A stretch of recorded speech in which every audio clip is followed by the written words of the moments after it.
ensinamento das crianças começa em casa. O ministério infantil ajuda, a igreja ajuda, mas a responsabilidade começa em casa e a igreja, quem reparte a igreja, partilha também. Já disse aqui sobre o batismo, nós vamos ter batismo daqui a pouco. E Igor também está querendo apresentar o filhinho também, nós vamos fazer isso. Nós estamos aí na correria da vida. Hoje eu tenho um casamento, saindo daqui correndo para fazer um casamento em Bethlehem. É assim mesmo, o pessoal em festa, vai estar chegando o Dia dos Pais aí, festa bonita aqui também, homenagem aos pais. Vamos ficar atentos. Meus queridos, uma caminhada com Abraão e com Deus de Abraão. Repita isso comigo. Uma caminhada com Abraão e com Deus de Abraão. Porque não é só Abraão. Abraão é um cara fenomenal. Você pode usar. Sabe, se a gente estudar, um dia o Igor falou sobre Abraão também, sobre o amigo de Deus, uma live que ele fez, e eu falei, é assim mesmo, esse cara é um cara. Um dos mais importantes de todos os tempos do mundo. Você sabia disso? Um dos homens mais importantes do mundo. Não estou falando só da Bíblia, não. Por quê? Porque Abraão trouxe as gerações de 3 etnias grandes. Primeiro os judeus, depois os árabes e a igreja do Senhor. Então, se soma judeus, que não é muito grande, mas tem jeito pra caramba. Junta os árabes, grande pra caramba. Aí você junta a igreja, muito maior do que todos os dois. Aí você junta, são filhos de Abraão, descendentes de Abraão. Eu preguei algum tempo atrás, vocês lembram? Quem é realmente o filho de Abraão? Preciso pregar de novo, né? Mas nós vamos olhando aqui, nós vamos entender, na caminhada com Abraão e o Deus de Abraão, nós vamos entender. No capítulo 12, Gênesis capítulo 12. No capítulo 12 é a chamada de Abraão. Deus chamando Abraão, que não era Abraão, era Abrão. Por que o nome mudou para Abraão? Abraham. Sabe por quê? Deus tirou uma letra do seu nome, Yahvé, que é o H, em português ou em inglês, tirou o H e colocou no meio do nome de Abraão. Estava dando sobrenome para Abraão, Abraham.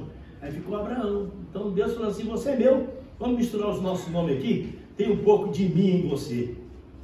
Então Abrão, no capítulo 12, ele é chamado. Deus o chama e ele obedece, ele deixa a família. Eu já disse aqui uma curiosidade. Ele deixou a família, mas o pai foi com ele. E a Bíblia diz em Atos que enquanto o pai não morreu, Deus não abençoou Abraão. Depois que o pai morreu, que Deus abençoou. Deixa a família, tem que deixar a família, e pai é família. No capítulo 13 é o capítulo da escolha. O que aconteceu? Abraão e Ló, 2 homens ricos, tio e sobrinho. Aí Abraão diz, olha, escolhe aí, ó. Onde você for, eu vou ao contrário. Se você for para a direita, eu vou para a esquerda. Então você pode escolher. Aí Ló olhou a campina do Jordão verdinha e escolheu. Estava escolhendo, sabe o quê? Sodoma e Gomorra, sem saber, onde tinha homens perversos, violentos, e sofreu uma barbaridade. E Abraão foi para o outro lado, e Deus abençoou Abraão, porque Abraão não estava focando em dinheiro, em possessão, em riqueza. Abraão, o negócio dele é Deus. Olha, para onde eu for, Deus vai estar, eu não tenho medo de nada.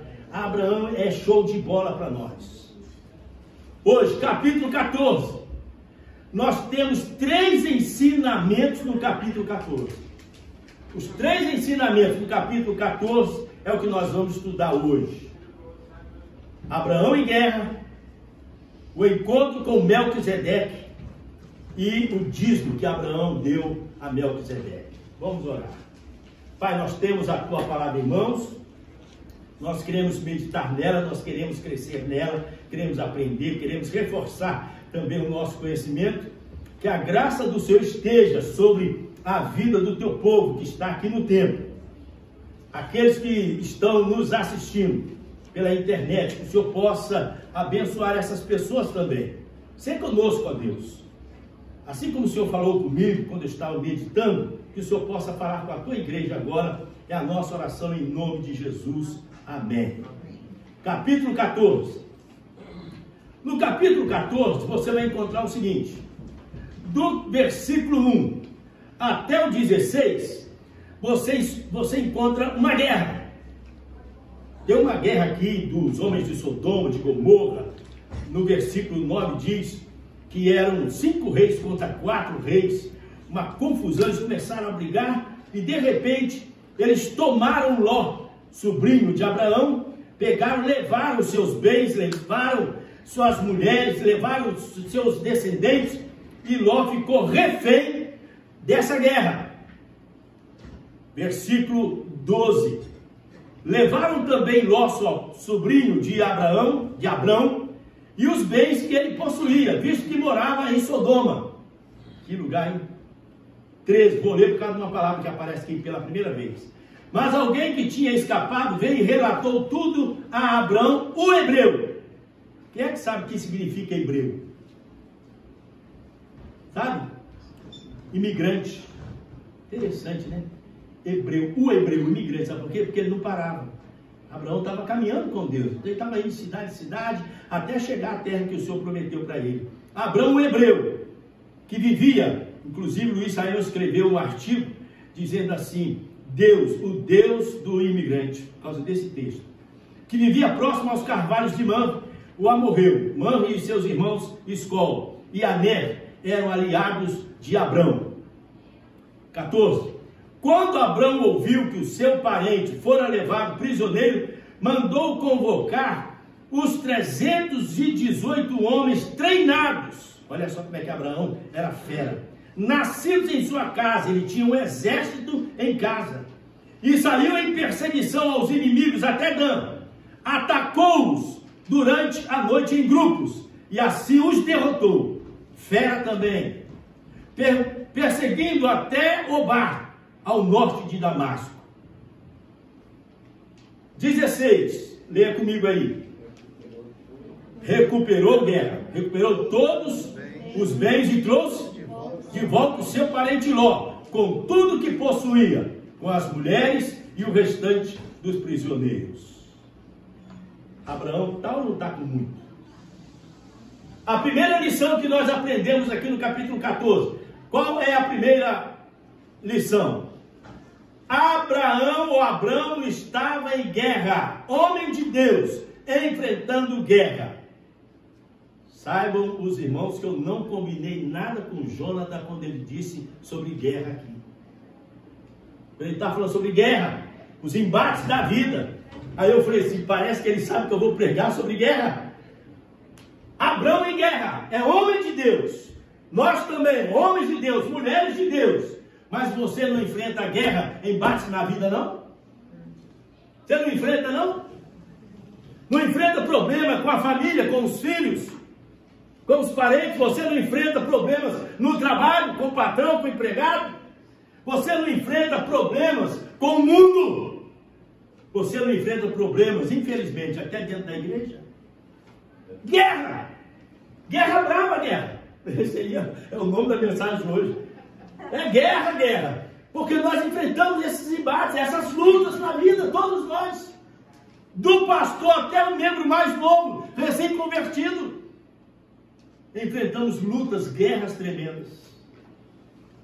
Abraão também não estava isento de guerra. Ele não procurou essa guerra. Ele não foi atrás de guerra. Pegaram o sobrinho dele e levaram na guerra. Ele falou, não, aí não. Mexeu comigo, mexeu com meu sobrinho, eu vou atrás. Foi lá e tomou tudo. Ele recuperou os bens, recuperou o sobrinho, recuperou tudo. Sabe o que isso nos ensina? Tem guerra, mas tem vitória. Tem guerra, mas somos vitoriosos. Tem guerra, mas Deus nos ajuda. Deus recupera. Não sei quanto tempo vai levar, irmãos. Está passando por uma guerra grande? Um pouco demorada? Está passando por esta guerra? Confia no Senhor. Deus vai dar vitória a você e a mim. Isso não é utopia evangélica, não. Isso é crer no Deus de Abraão. O Deus que às vezes até permite que a gente passe por uma luta um pouco mais extensa, para a gente confiar um pouco mais, orar um pouco mais. Quem tem doença, quem já teve doença, câncer, Covid, sabe o que eu estou dizendo? É guerra, é luta. Mas a gente não ora mais, a gente não chora mais, a gente não fica mais humilde, a gente não pensa mais em Deus. a gente não procura mais o Senhor nessa época. Então Deus permite. Ele poderia, no estado de Deus, mudar a situação e você sair. Aí ele deixa um pouquinho e fala assim, fica um pouquinho aí. Um pastor lá de Maringá, que eu considerava o meu mentor, chamado Paulo Bornelli. Paulo Bornelli dizia assim, o Senhor é o Deus, é o pastor, que quando a ovelha está muito distante dele, foge, pula, ele pega e quebra a perna da ovelha. Quebra a perna, coloca uma tala, ele sabe fazer isso, coloca uma tala para a ovelha ficar pertinho dele e ouvir a voz dele. Para aprender a ouvir a voz. Aí a ovelha fica ali do lado, tem que andar, pega a ovelha no colo. Põe a ovelha no chão, põe a ovelha no colo. Aí a ovelha sente o cheiro do pastor, ouve a voz do pastor, aprende com o pastor, depois que está curada, não quer sair de perto do pastor. Quando você estiver passando, se você já passou ou está passando por um problema sério, uma guerra brava, não esqueça, se está demorando um pouco, Deus está permitindo isso para que você ouça a voz dele, para que você possa falar com ele. Deus quer a proximidade, intimidade dos seus, das suas ovelhas com ele. Esse é o nosso Deus. Abraão então teve vitória. Então no capítulo 14, primeira coisa que a gente aprende aqui, tem guerra, mas tem vitória também. Repita isso, tem guerra, mas tem vitória. Tem guerra, mas tem vitória. É isso que Deus quer para mim e para você, e Deus está dando, Deus está dando. Jesse e Rosa foram para um lugar, Carolina do Norte, coisa mais linda do mundo, do Norte mesmo, do Sul. Coisa mais linda. Mostrou agora as fotos e eu fiquei calado. Falei, Jesus amado. O que eu falei para a Rosa? Deus criou essa beleza toda para mandar a gente tocar arco no céu? Não, é aqui. É só tirar a dor, tirar a morte, tirar os problemas da vida. A gente quer ir para onde? Aí o Salmo 115 diz, Deus criou a terra e deu aos filhos dos homens. Os altos céus pertencem ao Senhor, mas a terra pertence aos homens. O pessoal não presta muita atenção nisso, mas é bíblico. E é difícil alguém ganhar de mim nessa área aí. Difícil. Agora vamos lá. Segundo ensinamento. Versículo 17. Voltando Abrão da vitória sobre Quedorlaomer e sobre os reis que a ele se haviam aliado, o rei de Sodoma foi ao seu encontro no Vale de Savé, isto é, no Vale do Rei. Esse rei de Sodoma aliou a ele e queria dar os bens, dinheiro para Abraão. Eu vou te dar bens, você está com muito, vamos fazer uma aliança aqui. Sabe o que Abraão disse? Lá no versículo 22, Abraão respondeu ao rei de Sodoma, de mãos levantadas, jurando, eu não quero um tostão seu. Pode pegar tudo, pega a sua família, porque o rei de Sodoma disse, eu quero a família, mas pode ficar com a riqueza. Não quero riqueza, não quero nada de vocês. Sabe por quê? Se eu ficar rico, vocês vão dizer que eu fiquei rico por causa de vocês. E eu não fiquei rico, não sou rico por causa de vocês. Eu sou rico porque Deus me deu riqueza e eu confio no Senhor. Esse Abraão não está com muito não, gente. O cara está com muito. Mas o assunto é outro. 18. Então Melquisedeque, rei de Salém e sacerdote do Deus Altíssimo, trouxe pão e vinho e abençoou Abrão, dizendo, bendito seja Abrão pelo Deus Altíssimo, Criador dos céus e da terra. Bendito seja o Deus Altíssimo, que entregou seus inimigos em suas mãos. Então Melquisedeque, quem é esse personagem? Quem é Melquisedeque? Você já ouviu pregar sobre Melquisedeque? Muito raramente. Porque é um assunto que não condiz muito com o culto, onde tem pecadores, porque é um nome esquisito, o que fala dele é mais esquisito ainda, mas está aqui, né? Apareceu do nada, Melquisedeque, rei de Salém. Vamos começar estudando aqui um pouco sobre ele. Salém é Jerusalém em miniatura, resumido. Então ele era rei de Jerusalém. Primeira vez que aparece a palavra sacerdote. E sacerdote do Deus Altíssimo. Então parecia que no início já tinha sacerdotes, as outras religiões, outros países, outras cidades já tinham sacerdotes, não era uma coisa inédita. Mas ele era sacerdote do Deus Altíssimo. Aí ele traz pão e vinho para Abrão. Está parecendo um pouco com alguém que a gente conhece muito e tem intimidade. Esse negócio de vinho, transformar água em vinho, né? Quando lá na praia, vocês têm alguma coisa para comer? Tem pão aqui, para assadinho aqui para vocês comerem. Está parecendo alguém que a gente conhece. Trouxe pão e vinho e deu a Abraão para ter familiaridade, hospitalidade. E abençoou Abraão, dizendo: bendito seja Abraão pelo Deus Altíssimo, Criador dos céus e da terra. E bendito seja o Deus Altíssimo, que entregou os seus inimigos em suas mãos. Não se fala mais nem em Gênesis, nem no Pentateuco, nem no livro dos Juízes, nem no livro dos profetas. Não se fala mais em Melquisedeque. Sabe onde é que vai falar sobre Melquisedeque? Salmo, abra a Bíblia. Livro dos Salmos 110. Uma profecia messiânica. 110. Versículo 6. 4. Salmo 110, versículo 4. Leia aí, marca aí. Eu estou dizendo que a gente tem que seguir a Bíblia de ponta a ponta. Melquisedeque aparece lá, não se fala muito sobre ele. Salmo messiânico, um salmo messiânico fala sobre Melquisedeque. Diz assim, versículo 4. O Senhor jurou e não se arrependerá. Tu és sacerdote para sempre, segundo a ordem de Melquisedeque. Preste atenção nos detalhes do texto. Tu és sacerdote para quanto tempo? Para sempre. Você sabia que os sacerdotes terminavam a linhagem. Morria um, entrava outro, morria um, entrava outro. Agora esse aqui é sacerdote para sempre, eterno. Eterno. Segundo a ordem de Melquisedeque. De quem que está falando aqui? De Jesus.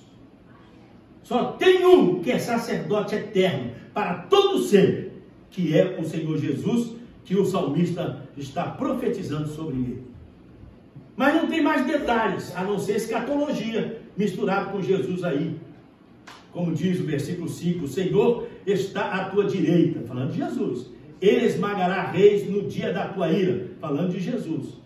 Julgará as nações, amontoando os mortos, esmagando os governantes em toda a extensão da terra. Está falando sobre Jesus. Se está falando sobre Jesus, então tu és sacerdote para sempre. Segundo a ordem de Melquisedeque, então esse Melquisedeque, essa ordem de Melquisedeque, é ordem de Deus. E Jesus é Deus. Quantos creem nisso? Amém. Mas tem texto aqui que vai esclarecer quem é esse Melquisedeque, que não tem jeito de a gente sair e escapar. Abra sua Bíblia agora em Hebreus. Gosto de Hebreus demais. Gosto de Hebreus demais. Eu vou ler os textos. Capítulo 5, versículo 6. Vamos lá. Hebreus 5, 6. Quem tem aí, leia.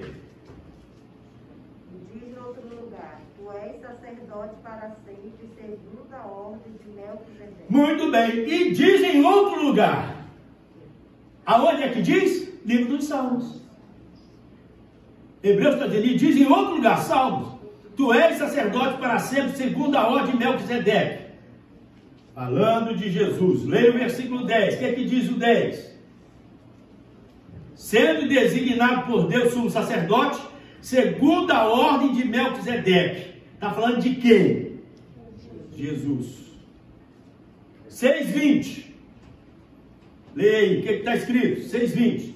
Onde Jesus, que nos precedeu, entrou em nosso lugar, tornando-se sumo sacerdote para sempre, segundo a ordem de Melquisedeque. Jesus entrou no Santo dos Santos, e para sempre, sumo sacerdote, para sempre, segundo a ordem de Melquisedeque. Irmãos, até aqui, eu não tenho dúvida nenhuma que a aparição de Melquisedeque é uma teofania da pessoa de Jesus, que é sumo sacerdote, segundo a explicação do escritor aos Hebreus, que eu creio que é o apóstolo Paulo.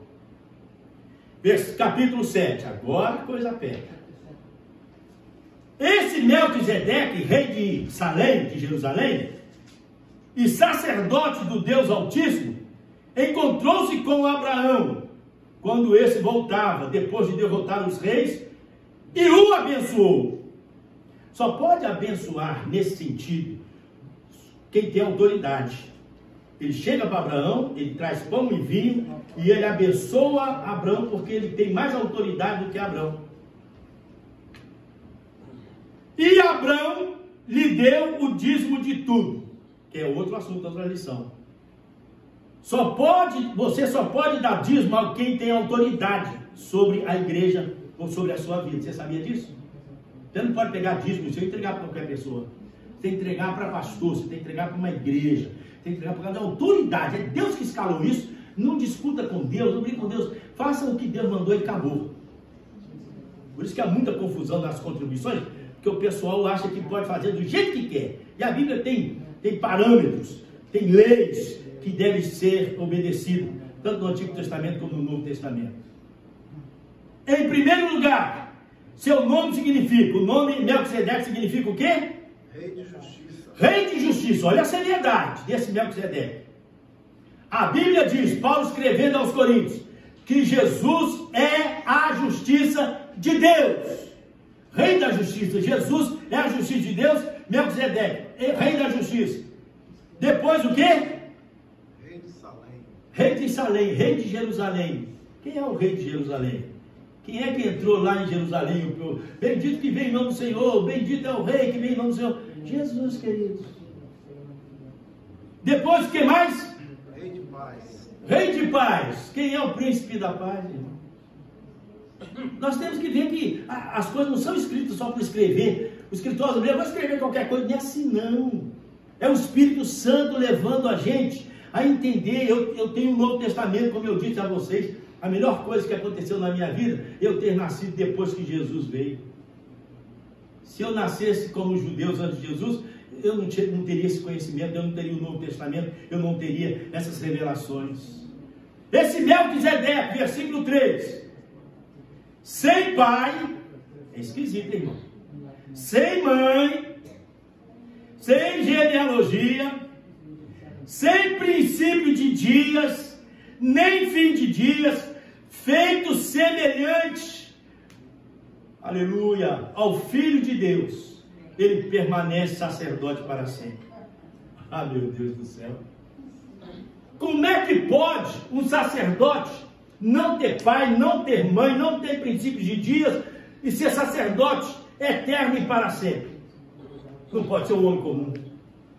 Não pode ser um homem comum. Tem que ser o Senhor Jesus. Não tenho medo de falar isso não, porque ninguém fala.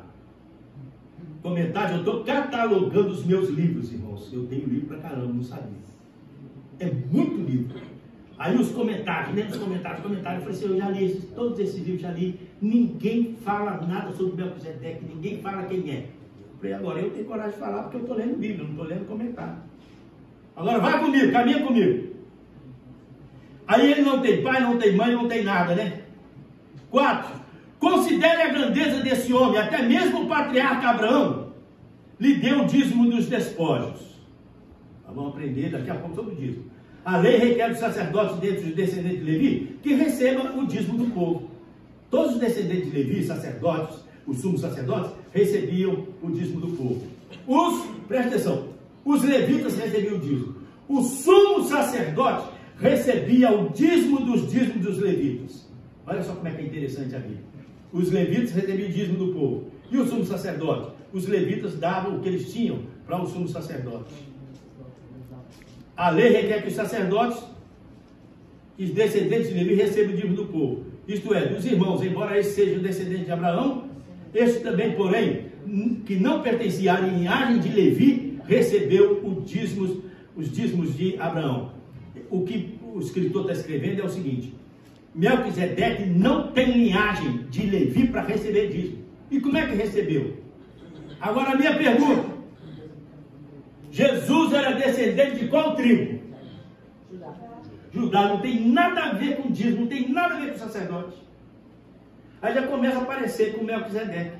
Melquisedeque não era da linhagem dos levitas, Jesus também não era da linhagem dos levitas, então tem muita semelhança, muita semelhança.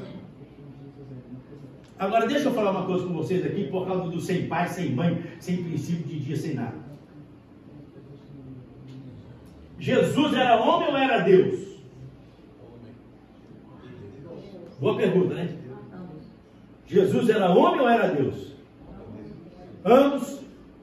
Bia, ambos. Quem crê? Ambos. Jesus, um dia eu estava dando um estudo aqui na igreja, não nessa, lá na Cliff, sobre Jesus 100% Deus, 100% homem, e um dos líderes da nossa igreja, não, pastor, Jesus não era 100% Deus, não, ele era só 100% homem. Falei, rapaz, não complica não, meu Deus, não complica não. E gente balizada, falei, não complica não. Eu provo para você, de jeito Apocalipse, que Jesus era homem e Jesus era Deus. 100% homem e 100% Deus. Por que eu creio nisso? Primeiro, Jesus tinha genealogia? Tinha. Nasceu de Maria? Nasceu. Maria tinha pai, mãe? Tinha cidade? Jesus não ficou 9 meses no ventre de Maria? Então a genealogia de Maria é a genealogia de Jesus. 100% homem. Agora, Jesus tinha pai terreno? Não. Não era coabitação de José. Jesus desceu do céu, entrou no ventre de Maria, o Espírito Santo. Então, Jesus não tinha pai. Nelson Ned cantou uma música. Nelson Ned me deixou saudade mais. Nelson Ned cantou uma música, uma das mais bonitas que eu já ouvi na minha vida. Aquele vozeirão dele. O que ele cantou foi o seguinte. Não sei a melodia, eu sei a letra. Como homem, ele tinha mãe, mas não tinha pai. Como Deus, ele tinha pai, mas não tinha mãe. Oh, que profundidade! Uma pessoa estava frequentando nossa igreja, lá na Cliff também, católica, frequentando nossa igreja. Aí eu fui pregar para ela, ela quis saber, falou, pastor, eu gosto muito da sua igreja, gosto muito de você e tal, mas eu não vou deixar a minha religião, porque nós fomos criar nessa religião, eu acho que vocês não dão valor à mãe de Deus, não sei o quê. Eu falei, querida, presta atenção numa coisa, você já errou agora falar que Jesus é mãe de Deus. Deus não é um ser criado, Deus é Deus, Deus é incriado, Deus é eterno. Então Maria não é mãe de Deus, Maria é mãe de Jesus, o homem. Não, Maria é mãe de Deus. Não, Jesus tinha duas partes, homem e Deus. Maria era mãe do homem. Esse Deus veio do céu. Jesus é Emanuel, é Deus conosco, é Deus encarnado. Vocês acham que ela creu? Vocês acham que ela se converteu? De jeito nenhum. Não.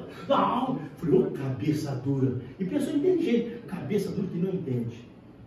O que nós estamos aprendendo aqui com Melquisedeque e Jesus é: Jesus tem uma parte que ele não tem genealogia, que ele não tem mãe, nem pai, nem nada, porque é Deus, antes de todas as coisas. No dia das mães eu preguei um sermão, e a pergunta que eu fiz foi a seguinte: Jesus é antes de Adão ou depois de Adão? Jesus é antes, Jesus é Deus, então é antes. Então Adão é a imagem e semelhança de quem? De Jesus.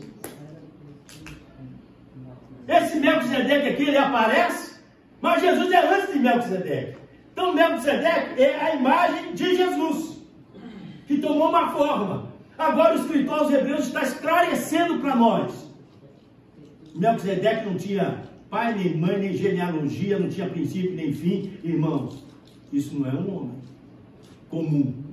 Isso só pode ser aquele que criou todas as coisas, o Senhor Jesus em forma teofânica. Amém ou não? Amém.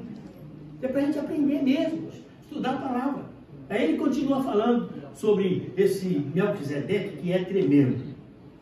E recebeu o dízimo de Abraão, dos despojos, e deu o dízimo. Agora vamos para o terceiro ensino, o dízimo. O dízimo que aparece em Abraão é da lei ou antes da lei? Fala para mim. Melquisedeque é depois da lei ou antes da lei? Antes da lei. Antes da lei. Então, esse negócio, João, do pessoal ficar falando, dízimo é coisa de lei, não inventa não. Você não quer dar, você pode não dar. Mas não vem com besteira, não. Porque a lei é antes da lei. O dízimo é antes da lei. Abraão deu o dízimo de tudo a Melquisedeque. E o dízimo é 10%. A minha pergunta é: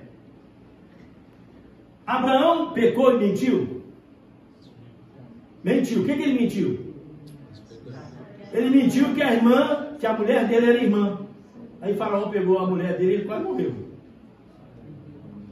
A minha pergunta, Isaac mentiu? Filho, qual foi a mentira de Isaac? A mesma, Rebeca também mentiu, que era irmã também. Quem está aprendendo com quem? O filho está aprendendo com o pai. E Jacó mentiu? Mentiu também. Quem que Jacó mentiu? Que ele era Esaú para receber a bênção e enganou o pai, Isaac, e tomou a bênção da primogenitura. Mentiu também. Vovô mentiu, filhinho mentiu e o netinho mentiu. Isso é linhagem do pecado. Nós, pais, avós, nós temos que ter muito cuidado. Porque se nós erramos, os nossos filhos têm tudo para errar também nos nossos próprios erros. Vocês estão entendendo isso ou não? Nós temos que ter cuidado. Agora tem uma coisa. Aprende coisas certas também ou não? Aprende também. Aí ele mentiu, né? Isaac mentiu, Jacó mentiu, Abraão mentiu. Mas Abraão deu o dízimo para Melquisedeque. No capítulo 28, versículo 22 de Gênesis, Jacó diz assim: se o Senhor me abençoar nessa minha jornada, eu vou dar o dízimo de tudo que eu tenho para o Senhor. Com quem que ele aprendeu a dar o dízimo? Com o vovô. O vovô Abraão. O Abraão deu, eu também vou dar o dízimo também. Eu vou dar o dízimo de tudo que o Senhor me der, eu vou dar o dízimo para ele. Vocês estão entendendo? Cuidado com a sua vida diante dos seus familiares, dos seus filhos, dos seus netos, porque pode deixar bons rastros, pode deixar boas qualidades, mas também pode deixar maus rastros, más qualidades. Temos que tomar muito cuidado. O dízimo é antes da lei. Aí o que Deus faz? Quando a lei é dada de Deus para Moisés, então Deus incluiu na lei o dízimo que já acontecia. Entra na lei. Aí Moisés sancionou: quem não dá o dízimo será eliminado entre o povo de Deus. Aí o povo era obrigado a dar o dízimo. E na lei tudo era obrigado. Se você não der, você está fora. Se você não fizer, você morre. Se você não terá, ser apedrejado. Se você der tudo, a lei é assim, tudo na marra. Aí chega o Novo Testamento, Senhor Jesus. Eu estava lendo um texto aqui, deixa eu ler. No capítulo 7 ainda. No capítulo 7, 18. O Ágabo, parente de Jonathan e Jéssica, quando ele veio aqui, eu toquei nesse assunto com ele, porque ele foi professor, ou é professor, de PhD lá em cima, de Antigo Testamento. Então o homem sabe tudo de Antigo Testamento.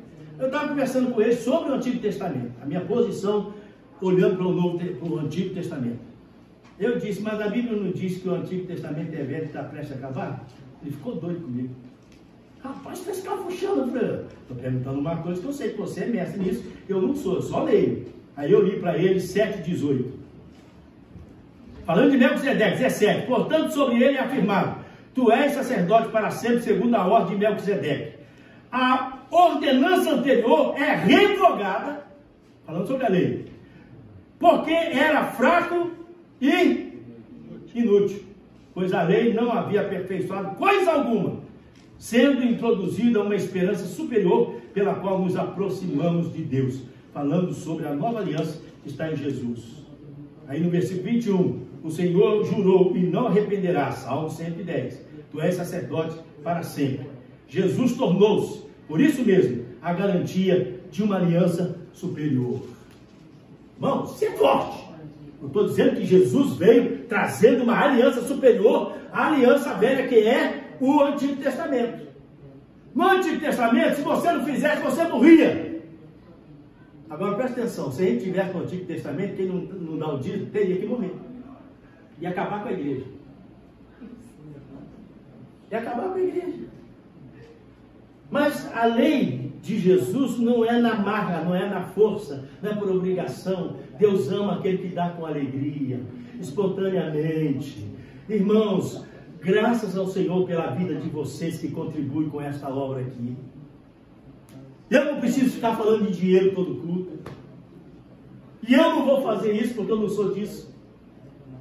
Mas vocês têm no coração a obrigação, o desejo de contribuir para a igreja, para manter, pagar o aluguel, sustentar o pastor, mandar dinheiro para missionário. Aí vocês contribuem. E eu falo sobre dinheiro todo culto aqui, eu estou falando. Eu sou o tipo de pastor que esqueça até de tirar a oferta, irmãos. Uma vez nós fomos no piquenique, comprei carne, comprei tudo lá, piquenique, fardo e tal. Deu mais ou menos $800. Presta atenção, $800. Aí eu comprei as coisas, o culto foi uma maravilha, tocando, cantando. Deus abençoe, tchau, irmão, foi embora. Eu falei, e a oferta, meu Deus? E agora, como é que eu pago isso? Só a graça de Deus. Sou o pastor que não estou obrigando ninguém a dar nada. Agora, o que é bíblico eu vou pregar, como eu estou pregando agora. Contribua. Faça por amor, faça como Abraão. Melquisedeque chegou, ele faça como Jacó. Se isso vai abençoar, eu vou dar o dízimo de tudo. Faça como a Bíblia diz em Novo Testamento, está cheio disso, cheio disso. O último texto que eu tenho que fazer casamento com a Jamile, irmão. Só a graça. Mateus 23. Agora lê comigo. Jesus falou sobre dízimo? Jesus falou. Jesus não falava tanto sobre dízimo. Ele falava sobre contribuição, sobre ajuda, mas sobre dízimo ele não falou tanto. Mas falou também. 23, leia. 23, guerra. Está claro aí. Jesus falando para os fariseus, para os judeus. Alguém, no programa do Jô Soares, uma vez um cara falou assim, Jesus era meio gay. Porque Jesus fala, olha os lírios do campo. Olha os passarinhos. Olha. Eu falei, meu Deus, se eu pudesse dar uma surra nesse cara, eu dava. Eu falei, se ele não lê Bíblia, só sabe isso. Aí Jesus era assim, raças de víboras, ai de vocês, olha o 23, ai de vocês, mestres da lei, fariseus hipócritas, vocês dão dízimo do hortelã, da hortelã, do endro e do cominho, tudo sementes pequenininhas, mas tem negligenciado os preceitos mais importantes da lei. Quais são os preceitos mais importantes da lei? Quais são? A justiça, a misericórdia e a fidelidade. Então quer dizer, o dízimo é importante, mas tem coisa mais importante na vida do crente. Quais são? Justiça, misericórdia e fidelidade. Aí Jesus diz assim, vocês devem praticar estas coisas. Que coisas? Vocês devem praticar estas coisas. Justiça, misericórdia e fidelidade. E sem omitir aquelas. Sem omitir aquelas. O que é elas? O dízimo. Vocês devem praticar a justiça, a misericórdia, a fidelidade, mas não devem deixar o dízimo de fora. Não é mais importante. O que é mais importante? O juízo, a misericórdia e a fidelidade. E o dízimo. Qual é mais importante? Jesus está dizendo aqui os preceitos mais importantes da lei. É a justiça, a misericórdia e a fidelidade. Mas ele não falou, faça isso e deixa o dízimo de lado. Se você contribuir e você não tiver misericórdia, se você contribuir e você não tiver fidelidade, se você contribuir e não for justo, sua contribuição não vale nada. Agora, se você é justo, se você é misericordioso e é fiel, a sua contribuição vale muito, porque Jesus falou para a gente não deixar de fazer a contribuição. Amém, queridos? É isso que nós temos para hoje. 3 ensinos. Tem guerra? Tem. Tem vitória? Tem. Tem Melquisedeque, que é a personificação, a teofania de Jesus, antes de outras aparições, porque tem anjos que aparecem aqui, que tem que ser Deus, tem que ser Jesus, porque a aparição assim de anjo, que aí põe a comida, e o anjo sobe pela parede, sobe na fumaça, aí os pais de Sansão, não, nós vamos morrer porque nós vimos Deus face a face. Eles viram alguma coisa que não era um anjo comum. Naquela ocasião, o anjo aparecia demais, mas aquele anjo era um anjo diferente. Vamos orar. Louvado seja o teu nome hoje, Senhor, por esta palavra que o Senhor nos deu, por esta palavra que o Senhor colocou no meu coração, e eu estou passando para a tua igreja, que ama conhecer, que ama ler, que tem o coração aberto como uma terra fértil para receber a boa semente, que é a tua palavra. Que o Senhor continue falando conosco, que nós possamos enfrentar as guerras sabendo que há vitória, que nós possamos crer no Jesus que veio como sumo sacerdote eterno, e mais do que isso, para que nós possamos contribuir para a tua obra, não barganhando com o Senhor, mas primeiro amando as pessoas, sendo misericordiosos, tendo a justiça de Deus na nossa vida, sendo fiéis ao Senhor, e a nossa contribuição irá manter a tua obra, e a recompensa vem do Senhor. Que assim seja, em nome de Jesus, o nosso Deus. nós oramos. Amém.